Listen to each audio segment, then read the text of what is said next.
Greetings. This is Rosalind Parks with National Network View News. On tonight's show, TemuAsyr Martin Bey and Kiara Adams of the Compton Community Garden will return to discuss how herbal gardens are positively impacting and strengthening the community. Then, Jessiah Muhammad will discuss his nonprofit organization, Next Generation Project. Before we get into the top news, let's do a recap of the current events we've covered recently. On yesterday's show, NNV Weekly contributor Dr. Akili Muhammad discussed the state of mental health in America during the COVID-19 pandemic. What are the statistics saying about the state of mental health in America? Wow, they actually are saying some very negative things. We've had an increase in just about every aspect of mental health issues in this country. We're talking about depression, anxiety, drug use, suicide, domestic violence, murder, a lot of cases of police being called for disputes that has significantly increased during this pandemic, which is tied to the overwhelming nature that this pandemic has had on the public. There are, of course, aspects of the society which we know are failing, and there are aspects of this society that are so demonic and so full of debauchery that the people in general are not satisfied. Netfa Freeman with the Black Alliance for Peace discussed the Pan-African Community Action Plan. What are your views on the International Commission of Inquiry's recent panel on systemic racist police violence? Well, we concur with the findings. The finding of this commission was that this is tantamount to crimes against humanity, and that the finding was that the United States, well, police departments, which I think we might have a little issue there in terms of how we get redressed, but police departments need to become under investigations of the International Criminal Court, which we don't disagree that there's a lot of egregious things police departments do. It's just a matter of how we look at getting redressed and how that is. We believe that it's the collective humanity, the collective masses organized and making the most the challenges, demands that directly address our condition is really what's needed.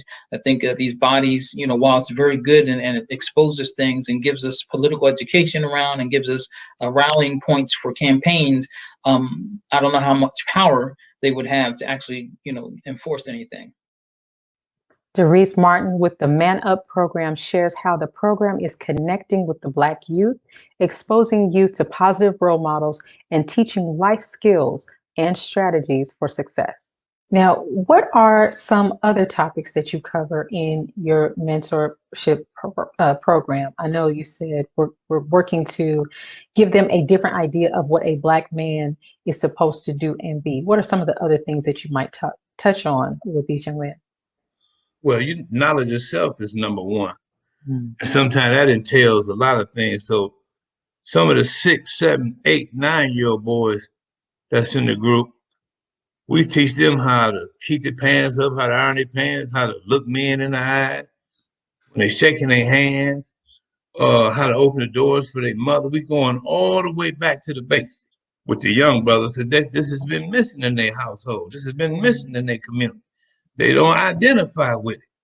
And some of the older teenage boys, we teach them how drugs became available to us and how they can take that same energy that they put into that, put it into anything that you can do for self. You don't have to just be on these streets. NNV News anchor Willie Muhammad spoke with Eric Muhammad and Karan X about the International Olympic Committee's ruling to ban apparel from being worn during the Olympic ceremonies and its potential impact. So what are your thoughts about the IOC's decision to ban any apparel being worn during the ceremonies and on the podium? We find out that the IOC has a committee of over 103 members. And out of the 103 members, there are also an additional 45 honorary members. But going further, there are 2 members above the honorary status and they're called honored members. One of those members, we find out, is a name that's very familiar to us, Henry Kissinger. So the question becomes, what is the mindset that's behind this whole entire international organization? For those who don't remember, Henry Kissinger was the Secretary of State. It was the Nixon administration. And so he wrote what was called then the NSSM 200 report. And in this, it identified the third world countries and the growing population within these third world countries as the #1 enemy to national security here in America. Our guests, Eric Muhammad and Quran X, discussed individual acts of violence against religious groups and anti-Semitism. Why do you think that there's still this image of the Honorable Minister Louis Farrakhan as being anti-Semitic, and the Nation of Islam would be in favor of such acts like that when you know we are not? Well, dear brother, it's the same forces that went against Jesus of the Gospels in his day. You know, Jesus, the son of Mary, the master teacher. When he walked the highways and the byways, healing the people and teaching the people, there were those who they were called or styled as scribes in the Bible. And they would say all manner of evil against Jesus. Jesus would heal the people and they would say, well, he did it by the power of Beelzebub, or he did it by the power of the devil, or, you know, they would say all manner of evil against him, that none of it was true. And he was a man who dedicated his life and literally gave his life to the point of death and suffering for the people. So we see a mirror of this in this modern time in the man that we so love as the Honorable Minister Louis Farrakhan. Eric Muhammad and Quran X also discussed legislation to ban schools from teaching critical race theory, which recognizes that systemic racism is a part of American society. Should critical race theory be included as part of the educational curriculum in America? Well, first of all, what are we talking about when we say critical race theory? Mm-hmm. Right? It's a social construct. It was developed. The term was coined by a legal scholar named Kimberly Crenshaw, who coined the term CRT, right? And she notes, or he notes, that it is a noun. It is not a noun, but a verb, right? It critiques how social construct of race and institutionalized racism perpetuates a racial caste system that regulates people of color to the bottom of the tiers. So that's one aspect of it, right? So we can agree with that, because if I want to teach Yaqub history, that is history. And as the governor stated, that is knowledge, teaching you where you come from. Now, if you feel a certain way about yourself after that, then that's on you. On I Have a Testimony, student minister Troy Muhammad of Detroit's Mosque #1 shared his phenomenal testimony and how the teachings of the Most Honorable Elijah Muhammad and the Honorable Minister Louis Farrakhan transformed his life. Were other inmates there who were watching the minister on Donahue? Were they also impacted? Were they end up joining, or was just you, for as your recollection? Oh no, it wasn't just me. You know, it was. You know, many joined on that day. You know, many joined on that day. And the thing about prison is that his words allowed us to set a new tone with our life, man. You know, to be 200, 300 miles from home, locked in a cell, man, and trying to find some definition of what your life is going to be. Because you're sitting in there. We were at a prison that they call Gladiator School, where everybody in there was 17 and up, but they had over 20 years to do. So it was like a hopeless environment. But the minister's words and his representation gave men who had no hope. Gave men who had no plan, you know, the idea that they could have a plan. NNV News anchor Robert Muhammad spoke with our NNV Weekly contributor Charles Muhammad about how to eat to live and the best vegetables to eat. What does How to Eat to Live say which fruits and vegetables we should eat? Yes, sir. Well, right within the first 5 or 6 pages of How to Eat to Live, the Most Honorable Elijah Muhammad says that virtually all fruit is good to eat. And then he says virtually all vegetables are good to eat. Then he begins to list the no-nos of vegetables that are not good for us, namely peas, beans, except for the small white navy bean, potatoes, soybean, corn, rice, nuts, and even greens. So trying to explain this to a person who wants to become vegetarian, and when we say, the Honorable Elijah Muhammad says be vegetarian, but there's certain vegetables you can't eat. You need to take the time to explain why those certain vegetables are not good to eat. Robert Muhammad's guest on the TemuAsyr Report was student minister Daryl Muhammad, who discussed the surge of overdose deaths during the pandemic. What are your thoughts on the recent opioid crisis and how it has risen during the pandemic? Yes, well, when I first was given this assignment, I was very shocked at the number of overdose deaths that has occurred during this pandemic. And what it has shown to me is that, as the Honorable Minister Louis Farrakhan has just spoken in the video, that we are now living in the end time and we're in the shock of the hour. And the people now have no clues, no ideas of what to do. And so their minds are stressed. They have no answer. They have no one to counsel them as these things intensify. So in order to escape the pain of the pestilence of coronavirus, people, in order to escape their pain now, are turning more and more to drugs, and the isolation of the coronavirus pandemic, when we were all isolated, only added to that problem. NNV contributor Hassan Muhammad discussed the circulation of money, budgeting, and building wealth.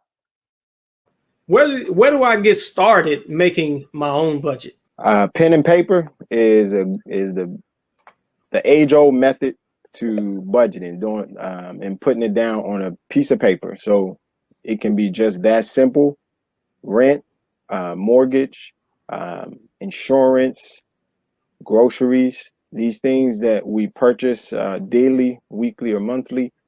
And you can go as grander as myself. I have an Excel spreadsheet that I use, and I've developed a year budget for my household at one point, and I kept it rolling out 12 months. So you can be as crude and start. I only want to say crude, but as simple as pencil and paper to start, and then Excel or any other budgeting apps that are out there. And there are many. Some of our banking institutions offer budgeting apps right where we bank, where we can track our expenses right inside what they offer for us as well. Last week, I spoke with Jimmy Bumpengsi, Asian activist and community organizer, about the foot patrols he started to address the rise in elder abuse within his community. What else motivated you to go from your previous job, which was being a truck driver, to taking action and gathering community members to begin patrolling the streets? Well, what makes me really go out there, because seeing all these videos of people getting attacked, especially elderlies, it really breaks my heart just to see that. Every single day I go on social media, but Instagram, Facebook, or even the news. And what triggers my mind is, like, when I was growing up, my grandparents, especially my grandmother, walked around every single day to collect cans. And when I seen the elderly get attacked, I could only picture that's my grandparents. So, and that would really trigger me, especially when I see the one in San Francisco about that man passed away a few days later. I just told myself, like, I'm just gonna get off of work. I drove all up from San Jose to Oakland, and I started my foot patrol by myself, and no questions asked. And I knew I had to take action, because it didn't sit with me well, just seeing all this attack going on. So I had to take action. Let's pause for announcements from our sponsors. When we return, TemuAsyr Martin Bey and Kiara Adams of the Compton Community Garden will give us an update on the garden and what's growing. We'll be right back. Be a part of the force that powers truth in journalism. Your support helps us to highlight solutions for a brighter tomorrow. Go to nnvnews.com/donate. Asiatic Minds, online education, helping our children to discover their God-given skills, gifts, talents, and passion that will allow them to see their greatness, as well as the greatness of our people, and upon discovering that greatness, infusing them with the desire to use it for the betterment of themselves, their families, our people, and the world. Call now, 502-219-4848. This is Sister Jessiah Muhammad. We are proud to announce that the Sajda House commemorative Elijah coins are finally here. This priceless heirloom, made from recycled copper from the messenger's home, is now available at sajdahouse.com. The hashtag Bank Black social media campaign made strides not only in revolutionizing how we bank, but also how we think. The movement inspired thousands of African Americans across the country to transfer or deposit millions of dollars into Black-owned banks. These are banks that will invest in urban communities, employ African Americans, support Black businesses, and inspire Black home ownership. This is a very proud moment for our culture as we are taking small but significant steps towards building Black power through Black wealth. Thank you for tuning in to NNV News. Please share your thoughts with us in the comments section below. Follow us on social media at NNV News, and please subscribe to our YouTube channel, National Network View. This is Clifton Muhammad with nnvnews.com.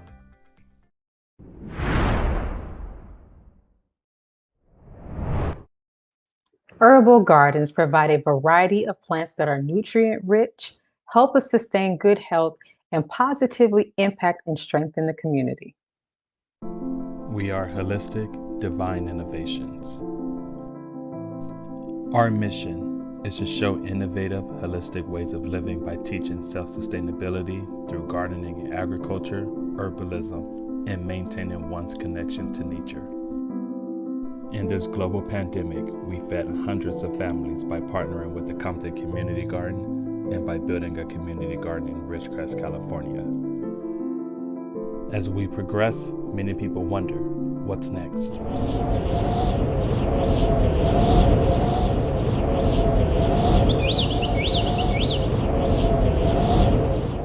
In 2021, we will be building a herbal Zen garden to help aid individuals across the world through their healing process. To support us in building our herbal Zen garden, visit www.holisticdivineinnovations.org and click the donate button. Joining us is TemuAsyr Martin Bey and Kiara Adams with the Compton Community Gardens. Greetings. Hello. Hello. Welcome back.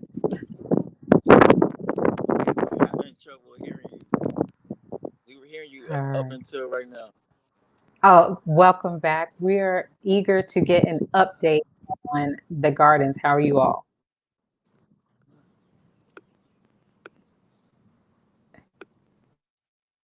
There we go. Gotcha. All right. Okay. What are some, can you hear us now?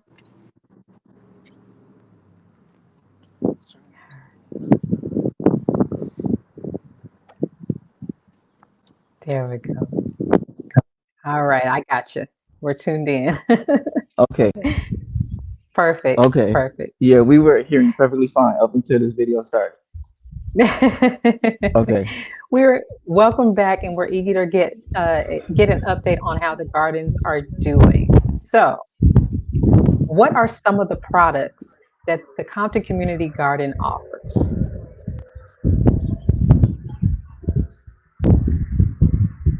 Yeah, so the products and the produce that the garden offers is we just planted some new herbs. We have catnip, blue hyssop. We also planted a bunch of kale, zucchini, cucumber, Watermelons, Yes. squash, tomatoes, more types of mint, more types of lavender. Planted a lot of stuff. Yeah, you planted hundreds of seedlings a couple of weeks ago. So we're excited for the summer. We are too. Now, since your last visit with us, you've been selling at the market. Can you tell us what varieties are in high demand at this time? Hmm. Yeah, right now at the market, we're still selling a lot of squash, a lot of kale, and lettuce, especially with this heat. And we also have a lot of mint as well. Those have been doing really great. And we have an edible flower called nasturtium, which is has a nice spice to it. Yeah. Okay. Tell us more about that edible flower. What is it that you do with an edible flower? Is it something that can go on cakes, or is it something that you can put on salads? What would you use that in? What dishes would you use that in? Well, you can saute it with greens. You can put the flowers as nice garnishes as well as the actual orange flower. And the video they show it was a big green bush with the orange flower, and that's it. Yeah, it's very delicious. Yes, it's beautiful. It also has a little spice to it. So if you want to add, nice color, and then also get like a little hint of, a kick, it's the perfect flower to use. Now, tell us about your organizational team members and your volunteers. Is the Compton Community Gardens a resource to help educate youth in the community about gardening, or are you strictly just planting and growing vegetables at this time?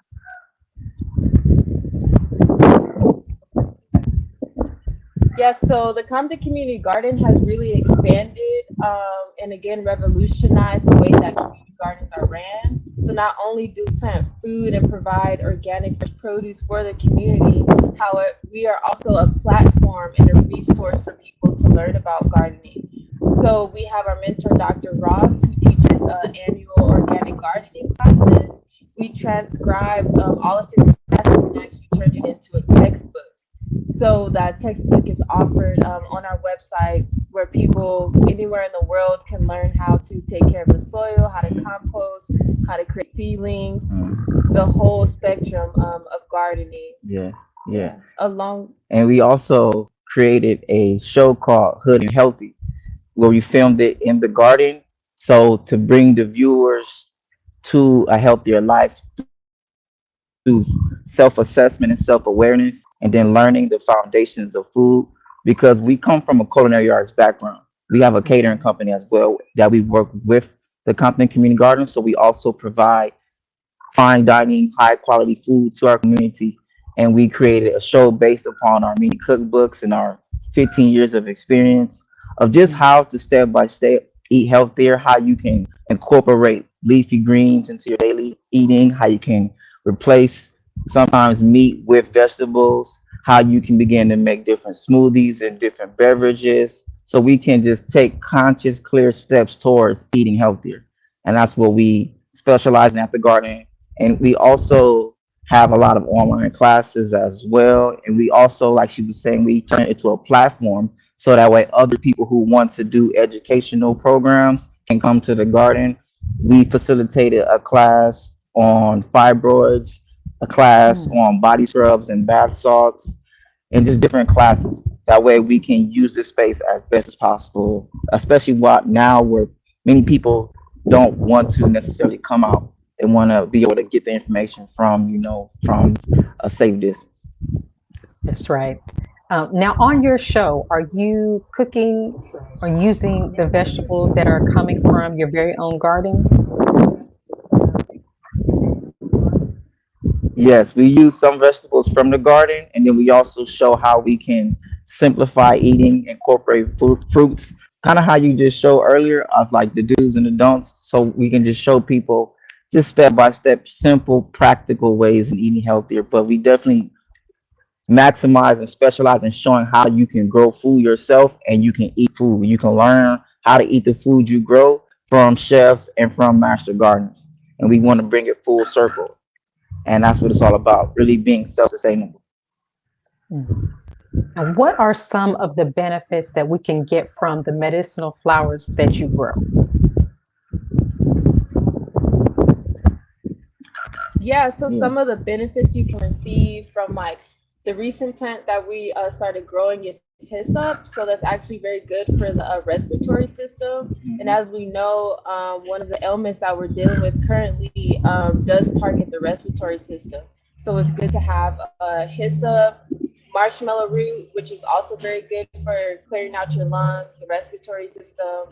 We have lemon balm, which is one of our favorites as well. Very good to relieve anxiety, help with sleep and insomnia. The list goes on. We recently got chamomile as well, which is super exciting. That also helps with relaxation. Peppermint is always very good. Peppermint affects your body in so many different ways, opening the airways, helping to relax. Lavender, of course, we know lavender is just the top of herbs and it's very helpful with relaxing, staying calm. Rosemary is very helpful with memory and focus and just dealing with the mind, dealing with stress and with anxiety is we definitely use a lot of different herbs. Yeah. And the great thing that these herbs provide is not only when we take them internally, but also when we use them for aromatherapy. So sometimes when we're working in the garden and we need like a little boost, we'll just pick some rosemary and peppermint to just help boost our focus. All you gotta do is smell the herbs and you'll still receive the benefits. We did that before this segment. Just took some nice good. Yeah. Right. Now, I know that you're growing a whole bunch of herbs and nutrient-rich plants that will help boost our immunity. When someone comes to purchase your crops, or if they make a purchase online, do you use a dehydration process, for example, to package those plants and goods for your customers? So we use a natural drying process when we do provide the herbs, such as like in teas or just herbal bundles. So we just wrap up the herbs, hang them upside down, and just let them completely dry out until they're like crispy. And then voila, you have like your dry herbs that are ready to go in your teas. And we also created an informational pamphlet that we actually give out to people as well when they do receive these bundles of herbs. So it teaches you the benefits, how to identify the plant, and also multiple ways to use the plant as well. Yeah. And we also taught an online class of how to make your own tincture as well. So that way you can learn how to get the most medicine out of the different plants. And we have different varieties of different blends we've created that we already have them dried out and we give away to people as well. So we have certain tinctures that we've already pre-packaged and we just give away to people of different blends, lemon balm blend, a sage blend, a rosemary blend, a hibiscus flower blend, an elderberry flower blend, where we already did the work for you and just here you go. All right. Now, can you give us that website? How do we reach you to take a look at your online classes, to order herbs, or to donate to the garden? Yeah. So you can reach us at holisticdivineinnovations.org. That's our website where you can donate. You can reach out to us, let us know what different herb blends you like. Our Facebook is Holistic Divine Innovations, and there you can watch all of our online classes. And on YouTube, if you type in Hood and Healthy, our full series is there. We're also going to film a season 2 of Hood and Healthy, and that one's going to be packed with a lot of phenomenal information. We're in the process of developing that right now. And our Instagram is holistic.divine.innovations. And those are all great ways you can reach out to us. Our email is holisticdivineinnovations@gmail.com. And we keep it real simple, Holistic Divine Innovations. Perfect. Thank you so much for joining us again and providing an update on your growing business and gardens. You're welcome. Let's pause for announcements from our sponsors. Coming up, Jessiah Muhammad will talk about his organization, Next Generation Project, and how it's helping the youth. We'll be right back. Be a part of the force that powers truth in journalism.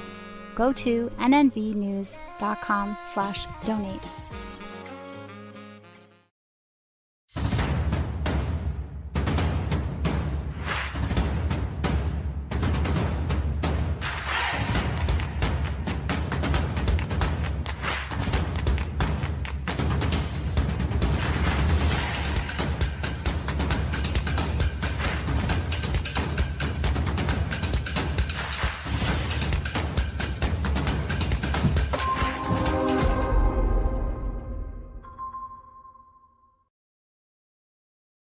Worldwide, 24 hours a day, 7 days a week. Download the Final Call radio app and take us everywhere. On your phone, on your computer, on your tablet, on Instagram, Facebook, and Twitter. You can also log on to finalcall.com and click the Listen Live button, or finalcallradio.com. Final Call Radio, the official voice of the Honorable Minister Louis Farrakhan and the Nation of Islam. Please share your thoughts with us in the comment section below. Follow us on social media at NNV News, and please subscribe to our YouTube channel at National Network View. I am Jessiah Muhammad with nnvnews.com.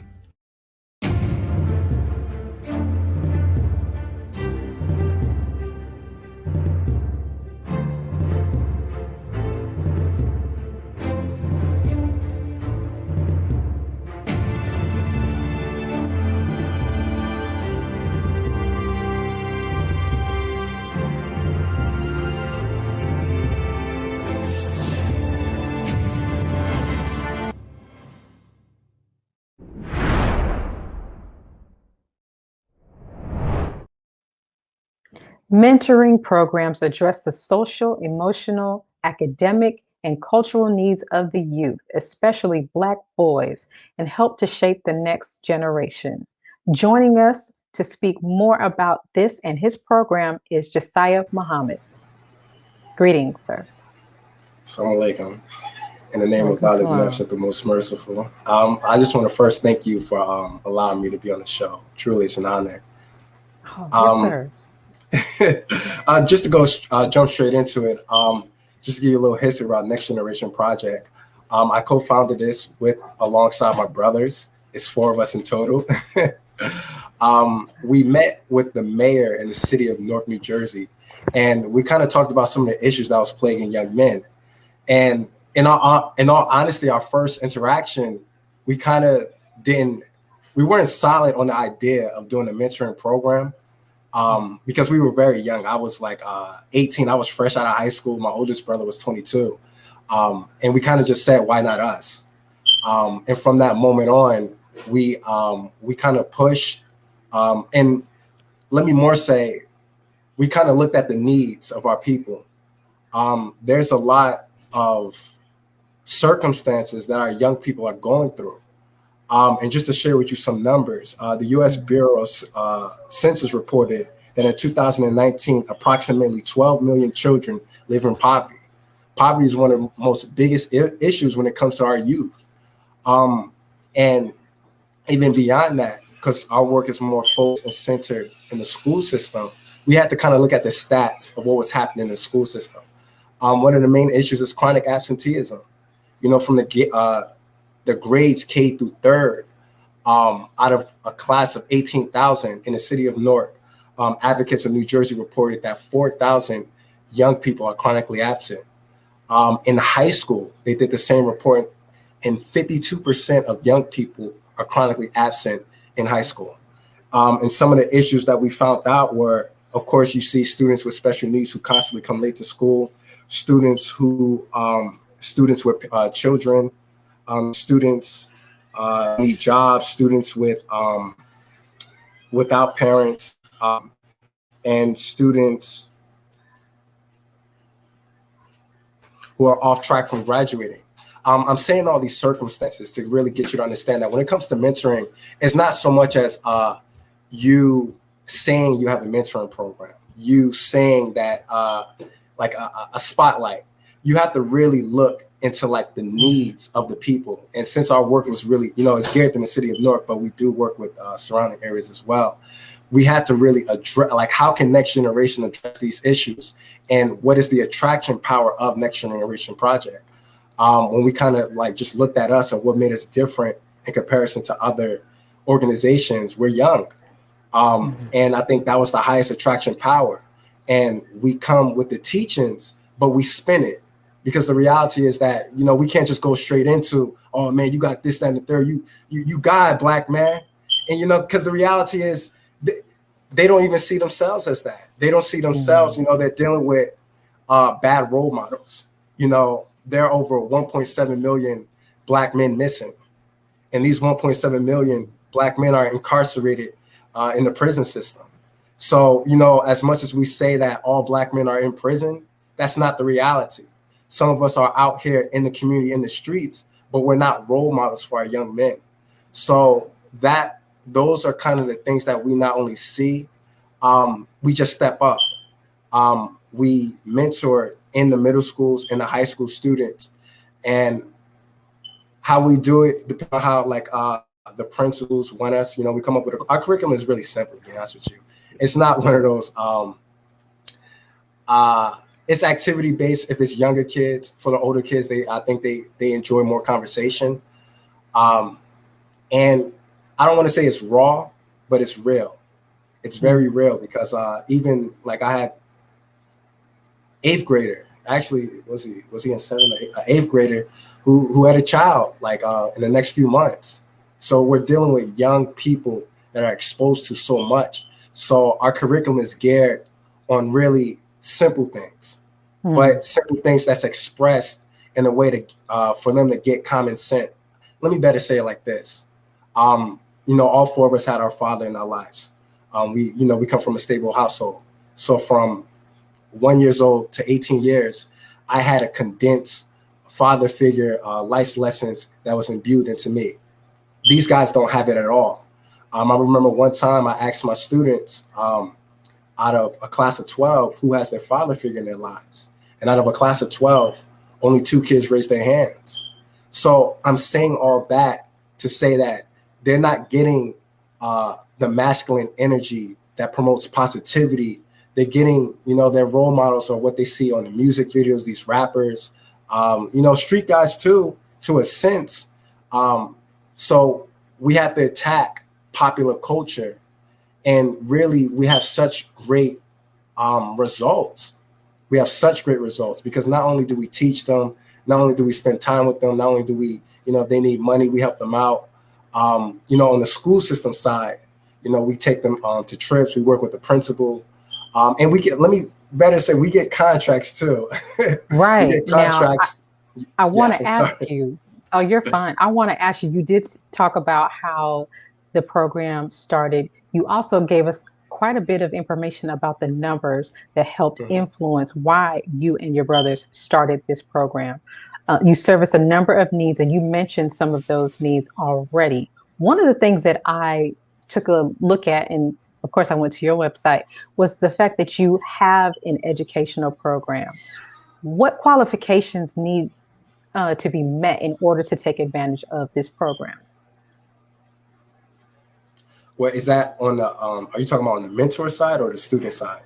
On the mentor side. So you'll have, I found a couple of things there, but first I wanted to ask you about the educational program. And you spoke about academic just a few moments ago.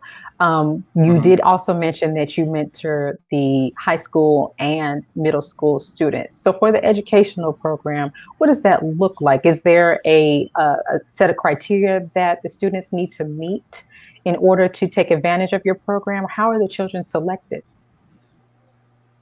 Oh, no. It varies. And it depends on what the principal. There's certain things he understands a lot better than we do. Although we're a mentoring program and we know how to address young people, he knows his school better than me.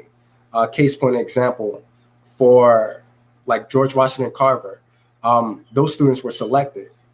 But at the same time, as the program evolved throughout the school year, students were added in. As far as the like what requirements they look at more per se, they do look at risk youth. They do look at, even though you're not at risk, some students that are exceedable in school, but they are lacking in vision. So we help out with those as well.